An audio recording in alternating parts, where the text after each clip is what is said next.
Hi friends, welcome back to my channel. আমি আজকে আপনাদের সাথে একটা খুবই হেলদি রেসিপি শেয়ার করব, কিনোয়া পোলাও। এটা আপনারা ব্রেকফাস্ট, লাঞ্চ বা ডিনারে খেতে পারেন। কিনোয়াটা দেখতে অনেকটা ডালিয়ার মতো। এটা একটা fat burning grains. It is gluten free. এটাতে প্রচুর পরিমাণে protein, fibre, magnesium, vitamin B, iron, potassium, calcium, phosphorus, vitamin E আর 9 এসেনশিয়াল অ্যামিনো অ্যাসিডস আছে। And it has various beneficial antioxidants. তাহলে চলুন দেরি না করে ঝটপট রেসিপিটা দেখে নিই। এখানে আমি 1 কাপের মতো কিনোয়া নিয়েছি। এটাকে আমি প্রথমে আধ ঘন্টা জলে ভিজিয়ে রেখে দেবো। আধ ঘন্টা এটাকে ভিজিয়ে রেখেছিলাম। এটাকে এবার হাত দিয়ে খুব ভালো করে এরকম করে কচলে কচলে আমাকে ধুয়ে নিতে হবে, কারণ এটা একটু তিতকুটে ভাব হয়। এটার যত আমি এরকম কচলে ধুয়ে নেব তত এটা তিতকুটে ভাবটা চলে যাবে।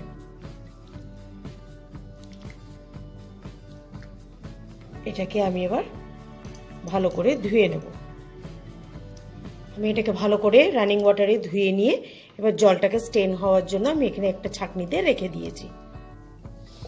আমি এখানে একটা প্যান ভালো করে গরম করে নিয়েছি। এতে আমি 1 টিস্পুনের মতো হোয়াইট অয়েল দেব আর 1 টিস্পুন ঘি দেব। একটা তেজপাতা, একটা শুকনো লঙ্কা, একটু দারচিনি আর 4টে এলাচ আমি ফোড়ন দেব। এটা থেকে যখন খুব সুন্দর একটা গন্ধ বেরিয়ে যাবে তখন আমি এতে 1 টিস্পুন সাজিরে ফোড়ন দেব।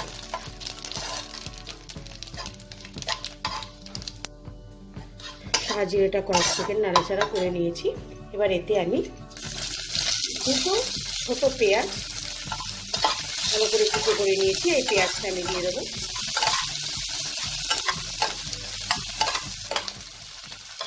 পেঁয়াজটাকে আমি লাল করে একটু ভেজে নেব।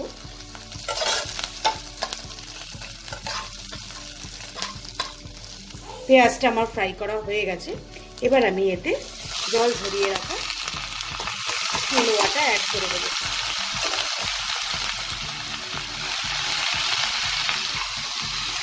দিয়ে এটাকে ভালো করে মিক্স করে নিয়ে আমি এতে জল দিয়ে দেবো।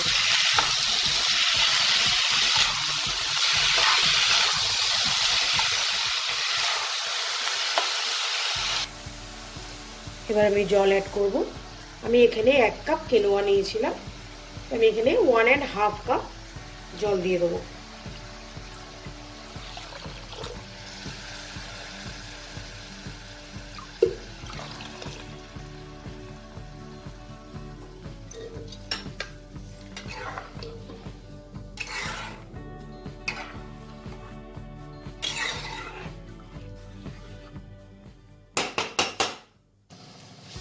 জলটা দেখুন আমার ফুটে গেছে। এখন আমি এতে পরিমাণ মতো নুন অ্যাড করব আর কালারের জন্য সামান্য একটু হলুদ অ্যাড করব। এটাকে ভালো করে মিশিয়ে নেব। মিশিয়ে গ্যাসের ফ্লেমটাকে একদম স্লো করে দিয়ে আমি এটাকে ঢেকে রান্না করব যতক্ষণ না এই কিনোয়াটা আমার সেদ্ধ হয়ে যাচ্ছে। যতক্ষণ আমার কিনোয়াটা সেদ্ধ হচ্ছে ততক্ষণ আমি আরেকটা কড়াই গ্যাসে বসিয়ে নিয়েছি। নিয়ে এতে 1 চামচ সাদা তেল আমি গরম করে নিয়েছি। এতে আমি আরো হাফ টিস্পুন সাজিরে ফোড়ন দেব।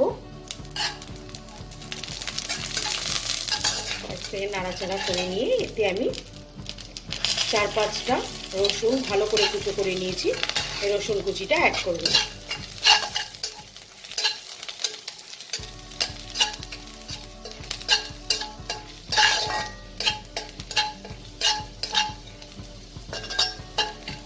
রসুনটাকে আমি লাল করে ভাজবো।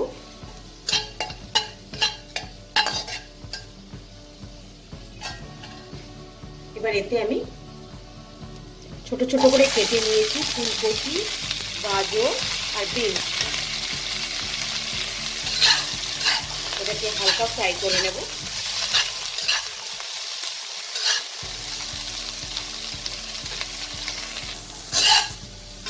আমার এটা খুব ভালো করে ফ্রাই করা হয়ে গেছে।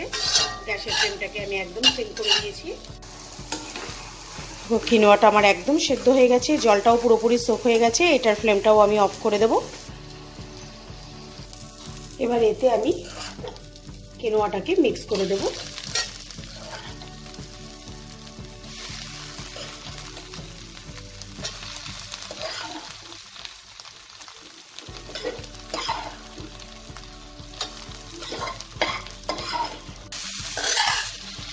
খুব ভালো করে মিক্স করতে হবে আমার। এই পর্যায়ে আপনারা নুনটাকে চাইলে টেস্ট করে নিতে পারেন, প্রয়োজন হলে দিয়ে দেবেন। আমার এটা একদম রেডি। এটাকে আমি এবার সার্ভিং প্লেটে বেড়ে নেব। কিনোয়া পোলাওটাকে আমি সার্ভিং প্লেটে বেড়ে নিয়েছি। আপনাদের যদি আজকের রেসিপিটা ভালো লাগে লাইক করবেন, আপনাদের আত্মীয় স্বজন বন্ধু বান্ধব সবার সাথে এটাকে শেয়ার করবেন। আর যারা ফার্স্ট টাইম আমার চ্যানেলটাকে ভিজিট করছেন তাদেরকে অনেক অনেক অনুরোধ, আপনারা আমার চ্যানেলটাকে সাবস্ক্রাইব করে আমার পাশে থাকবেন। আজকের মতো বিদায় জানিয়ে শেষ করছি। বাই।